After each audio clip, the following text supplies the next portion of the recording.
بسم اللہ الرحمن الرحیم۔ سورہ البقرہ کی آیت 133 133 اس میں موجود ضرب المثل کا مطالعہ کرتے ہیں۔ وَنَحْنُ لَهُ مُسْلِمُونَ، اور ہم تو اس کے حکم بردار ہیں۔ اس میں ایک ہی مفرد لفظ ہے اور وہ ہے مسلمون۔ اس کا مادہ ہے سین لام میم، جس کے معنی ہیں تسلیم کرنے والے۔ تو ہم اس کا لغات القرآن سے معنی دیکھتے ہیں۔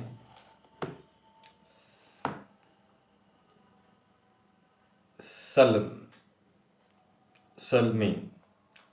چونکہ یہی وہ مادہ ہے جس سے اسلام کا لفظ آیا ہے، اس لیے اس کے بنیادی معنی کو غور سے سمجھ لینا چاہیے، کیونکہ انہی معنی سے اسلام کے مختلف گوشے واضح ہو جائیں گے۔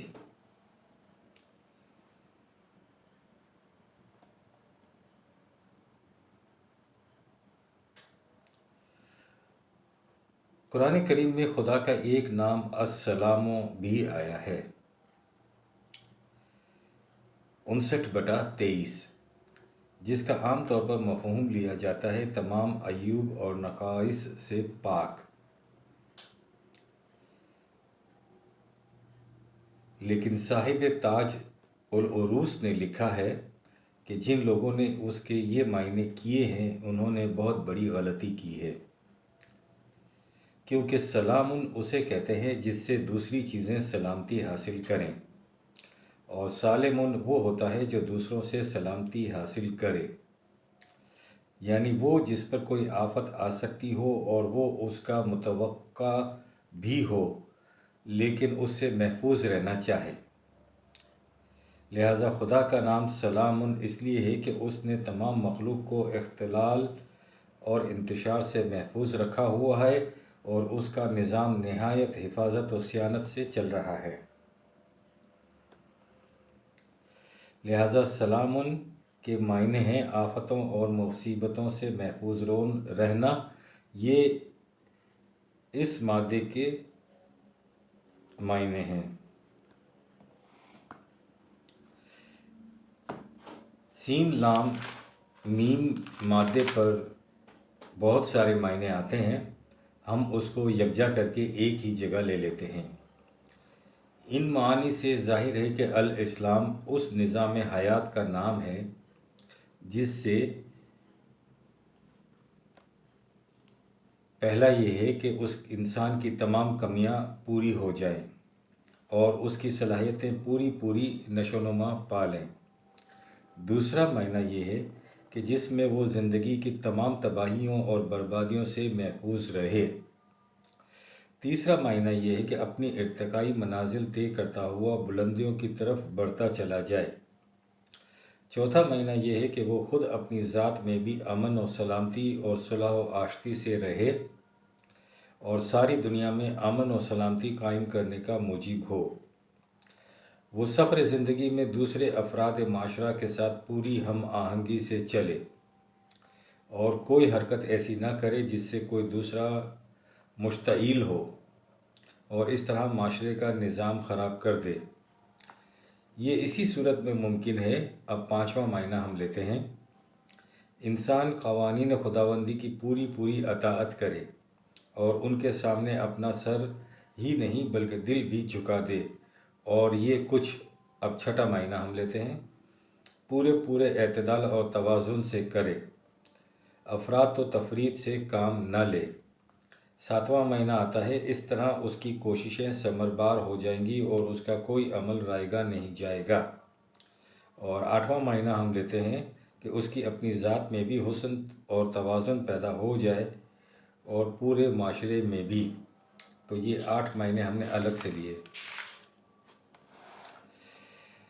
یہ ہے وہ روش زندگی جس کے متعلق کہہ دیا کہ جو شخص اس روش کے خلاف کوئی اور روش اختیار کرے گا تو وہ اس قسم کے نتائج قطعاً پیدا نہیں کر سکے گی۔ اور وہ آخر الامر نقصان اٹھائے گا، 3/84 میں اس کا ذکر آیا ہے۔ یہ روش قرآن کریم کے اتباع کا دوسرا نام ہے۔ والسلام علی من اتبع الہدی، 20/47۔ قرآن کریم میں مسلمون اور اس کے مشتقات اس کثرت سے آئے ہیں کہ اس مقام پر ان تمام کا درج کرنا مشکل ہے، لہٰذا ان میں سے جستہ جستہ مثالوں پر اکتفا کیا جاتا ہے۔ مسلمات لا شیات فیہا، 2/71۔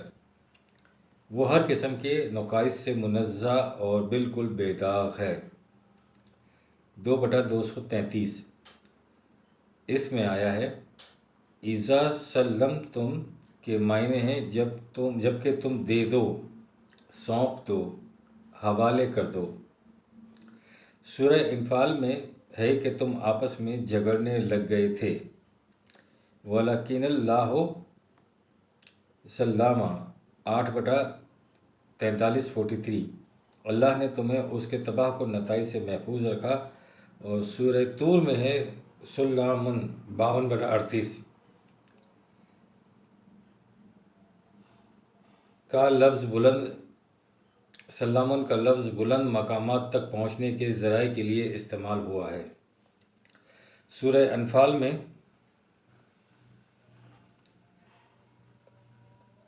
ہے کہ وَإِن جَنَحُوا لِلسَّلْمِ، 8/61۔ اس کے معنی صلح کے ہیں۔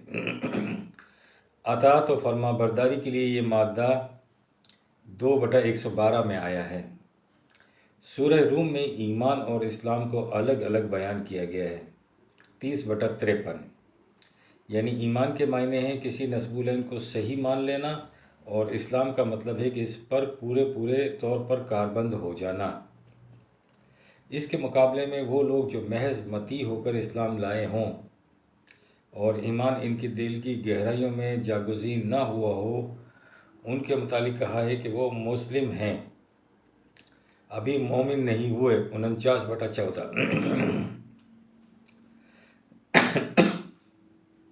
سورہ نمل میں مسلمین کا لفظ اللہ تعالی علیہ، 27/31 کے معنوں میں آیا ہے، یعنی سرکشی اور حدود شکنی اختیار نہ کرنا، فرما پذیر ہو جانا۔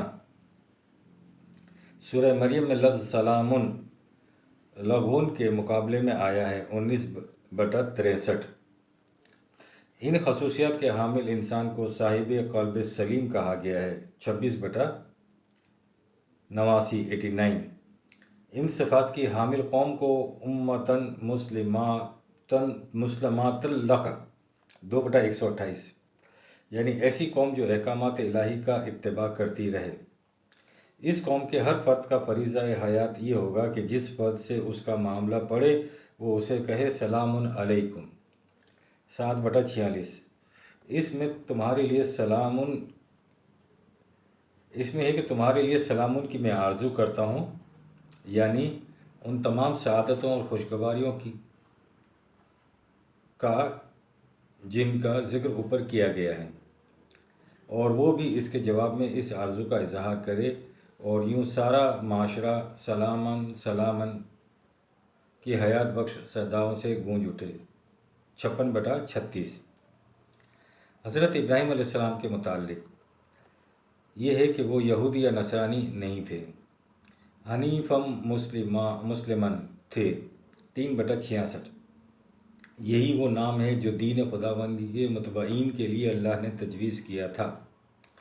قرآن کریم سے پہلے بھی اور قرآن کریم کے بعد بھی اپنے آپ کو فرقوں سے منسوب کرنا غیر اسلامی شعار ہے، 22/78، 78۔ اس لیے کہ فرقہ بندی شرک ہے، 30/32۔ اور مسلم اور مشرک ایک دوسرے کی ضد ہیں، اور کفر اور اسلام بھی ایک دوسرے کی ضد ہیں، 9/74۔ اسے بھی اچھی طرح سمجھ لینا چاہیے کہ مسلم کبھی مجرم نہیں ہو سکتا، اس لیے قرآن کریم میں ہے کہ آفا نجعل المسلمین کالمجرمین، 68/35 68/35 کیا ہم مسلمین کو مجرمین جیسا بنا دیں گے؟ لہٰذا مسلم وہی ہے جو قوانین خداوندی کی اطاعت کرے۔ اسلام وہ ضابطۂ حیات ہے جسے اللہ تعالیٰ نے انسانوں کے لیے تجویز کیا ہے۔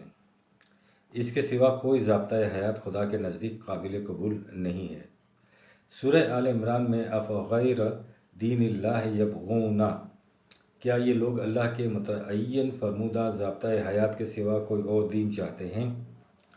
حالانکہ تمام اشیاء کائنات کی یہ کیفیت ہے کہ وَلَهُ أَسْلَمَ مَنْ فِي السَّمَاوَاتِ وَالْأَرْضِ طَوْعًا وَكَرْهًا وَإِلَيْهِ يُرْجَعُونَ 3/82 کائنات کی پستیوں و بلندیوں میں جو کچھ ہے سب اس کے قانون کے سامنے طوعاً و کرہاً سجود ہیں، اور وہ ہر قدم پر اس قانون کی طرف لوٹائے جاتے ہیں۔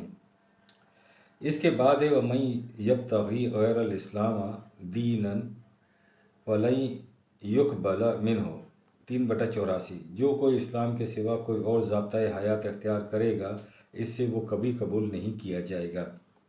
وَهُوَ فِي الْآخِرَةِ مِنَ الْخَاسِرِينَ 3/84 اور اس کا جی چاہے تو تجربہ کر کے دیکھ لے کہ وہ آخرکار ضرور نقصان اٹھائے گا۔ یہی وہ ضابطۂ حیات ہے جو انبیاء سابقہ کو ملتا رہا اور جو آخر الامر قرآن کریم میں آ کر مکمل ہوا۔ اسی کو خدا نے تمام نوع انسان کے لیے منتخب کیا ہے 5/3 لہٰذا اب اس آسمان کے نیچے خدا کا تجویز کردہ ضابطۂ حیات جس نے اسے الاسلام کہا ہے قرآن کریم سے باہر کہیں نہیں ہے۔ اسی دین کے ماننے والوں کو مسلمین کہتے ہیں۔ مسلم وہ ہے جو قرآن کریم کو خدا کی طرف سے عطا کردہ واحد، مکمل اور آخری ضابطۂ حیات سمجھے۔ شکریہ۔ ربنا تقبل منا انک انت السمیع العلیم۔